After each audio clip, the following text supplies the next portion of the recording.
Masya Allah, gaya unik Aisyah Ar-Rumi bikin dunia tersentuh. Kabar bahagia ini datang dari seorang anak asal Malang, Jawa Timur.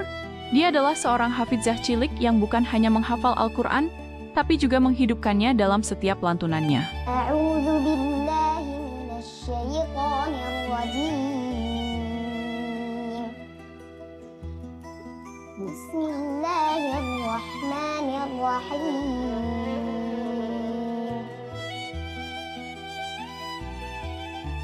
Wasiqal ladzina ittaqaw rabbahum ilal jannati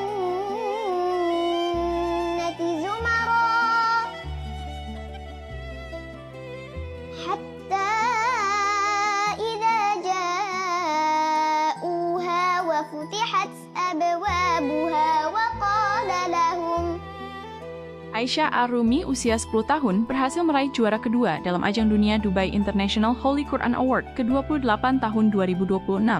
Dari 5.618 peserta di 105 negara, Aisyah menjadi satu-satunya wakil Indonesia yang mampu menembus hingga posisi puncak. Namun, ada satu hal yang membuat Aisyah begitu berbeda. Setiap kali ia membaca Al-Quran, bukan hanya suaranya yang menyentuh, tapi juga cara ia menyampaikan ayat-ayat itu. Tangannya bergerak perlahan mengikuti irama ayat yang ia lantunkan. Mimik wajahnya berubah seolah ia sedang menyampaikan pesan langsung dari makna ayat tersebut. Saat ayat berbicara tentang keagungan, wajahnya penuh takzim. Saat ayat berisi peringatan, rautnya menjadi tegas dan dalam. Dan ketika ayat tentang kasih sayang, senyumnya lembut, menenangkan, bukan dibuat-buat, tapi mengalir begitu saja. Karena Aisyah tidak hanya menghafal. Aisyah menanamkan pada dirinya, bisa menghafal Al-Quran tujuannya bukan buat orang kagum pada dirinya, tapi buat syafaat nanti di hari kiamat. Sebagai informasi, dia sudah mendengarkan Al-Quran sejak dalam kandungan ibunya, dan sejak usia 1 tahun, ia sudah terbiasa diperdengarkan lantunan Al-Quran setiap hari. Memasuki usia balita, kecintaan itu tumbuh dengan sendirinya tanpa paksaan. Ia mulai menghafal dengan caranya sendiri. Satu ayat diulang hingga 20 kali. Didengar, ditirukan, diulang, sampai melekat kuat. Dan yang membuatnya istimewa, ia juga memahami arti ayat dalam bahasa Indonesia. Jadi setiap lantunan yang keluar dari lisannya benar-benar hidup dari dalam hatinya.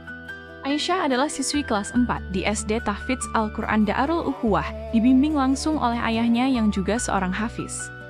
Perjalanannya bahkan pernah disaksikan publik saat tampil di RCTI sebagai hafizah cilik.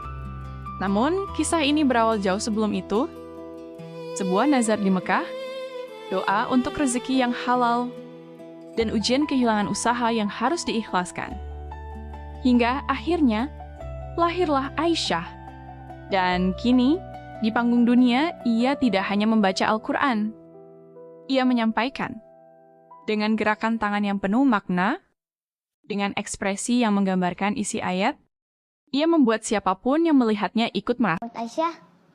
Aisyah menghafalkan Al-Quran ini bukan untuk kagum, bukan untuk orang kagum, tapi buat nanti Aisyah syafaat di hari kiamat nanti. Jadi bukan buat orang kagum.